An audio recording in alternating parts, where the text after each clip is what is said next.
C'est une histoire qui a un petit peu commencé en fait sur les réseaux sociaux. Il se trouve que j'ai créé un compte TikTok pas très longtemps après le confinement. Je m'étais rendu compte pendant le confinement que beaucoup de jeunes parlaient d'Harry Potter et découvraient un peu Harry Potter. La saga avait été diffusée en fait pendant le confinement et donc il y a plein de gens qui ont découvert un peu comme ça pour la première fois.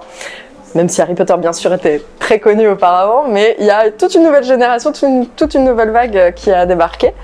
Et sur les réseaux sociaux, j'avais un petit peu mon mot à dire, ayant lu pas mal les livres et étant très fan. Et j'ai eu envie d'amener un peu ma pierre à l'édifice, donc j'ai créé un compte.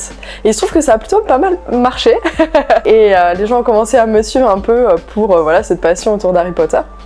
Mais en parallèle de ça, avec mon mari, on était en train de chercher un projet, peut-être une création d'entreprise ou une reprise d'entreprise. On n'était pas très au clair encore sur le projet qu'on voulait mener.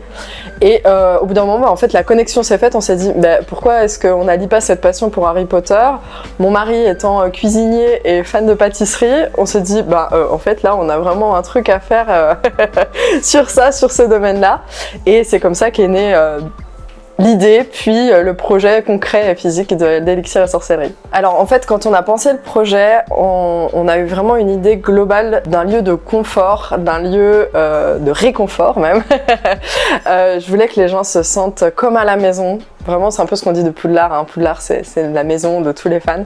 Et je voulais qu'on retrouve un peu cet esprit-là, qu'il y a un esprit aussi gourmand, et donc on a pensé la carte aussi comme ça, de quelque chose de très gourmand, d'aussi un peu original, avec des choses qu'on ne retrouverait pas forcément ailleurs. Donc notamment nos layer cakes, hein, donc nos gros gâteaux, c'est vraiment des choses qu'on ne retrouverait pas partout.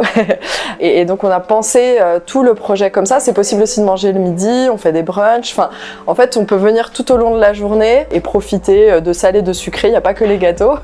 Mais voilà, on a réfléchi un peu à ça comme ça, et aussi avec un esprit un peu anglais, on va dire.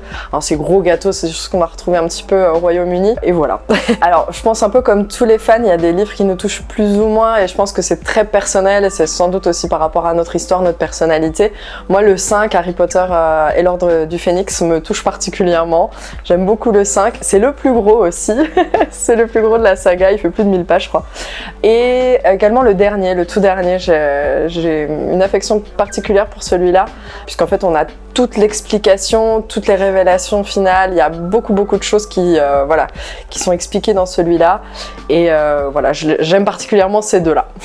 Ah, c'est très dur de choisir une seule maison. Alors moi je suis Gryffondor, donc forcément j'ai envie de dire Gryffondor, mais en vérité on peut pas avoir une communion entre fans si on n'a pas les 4 maisons, parce que c'est vraiment ça qui crée la complicité entre les uns et les autres. Et toutes les maisons ont leurs propres valeurs, leurs propres critères. Et je trouve que c'est ce qui fait la beauté de toute cette histoire, c'est d'avoir ces 4 maisons-là ensemble. Et c'est dur de choisir juste une, même si je suis Gryffondor, j'aurais du mal à choisir juste une maison. Je fais pas partie de ces gens, en tout cas, qui considèrent qu'on n'est pas fan si on n'a pas lu les livres. Pour moi, on est tout aussi fan si on a vu que les films. Même si, évidemment, moi, par ma passion des livres, parce que j'ai tendance quand même à préférer la lecture, c'est vrai, j'essaye de transmettre un petit peu ça et cette envie de lire aux gens qui ne les ont pas lus. Mais pour tout un tas de raisons, en fait, des gens peuvent ne pas les avoir lus et ne les liront peut-être jamais. En tout cas, j'aime les deux. Pour moi, c'est deux choses différentes. Donc j'apprécie vraiment la lecture des livres parce qu'il y a tout un tas de détails qu'on va pas retrouver dans les films, mais j'aime quand même regarder les films parce que je pense aussi avec le temps, ils sont rentrés un peu dans notre cœur. Et il faut faire aussi un peu le deuil, entre guillemets, de se dire c'est une adaptation, donc forcément on a dû couper des choses. Et non, il peut pas y avoir tout dans les films, c'est impossible, sinon on aurait eu des films de 5 heures. On n'aurait pas dit non peut-être, mais c'est pas possible. Donc à partir du moment où on accepte que c'est une adaptation, en fait, il n'y a pas de problème et ils sont très agréables à regarder. Ces films, je trouve qu'ils ont quand même été globalement plutôt très réussis. Je dirais, venez ici, vous allez être comme à la maison. Ce qui compte vraiment pour nous, encore une fois, c'est ce côté convivial et chaleureux. Et moi, je veux que chaque personne qui franchisse le pas d'Élixir et Sorcellerie se sente vraiment bien. C'est comme une parenthèse magique à Cannes. Et voilà, c'est ce qu'on nous dit souvent, c'est que c'est un peu des paysans et on sait plus vraiment où on est en fait quand on est ici. Et c'est exactement ce que je veux que les gens ressentent.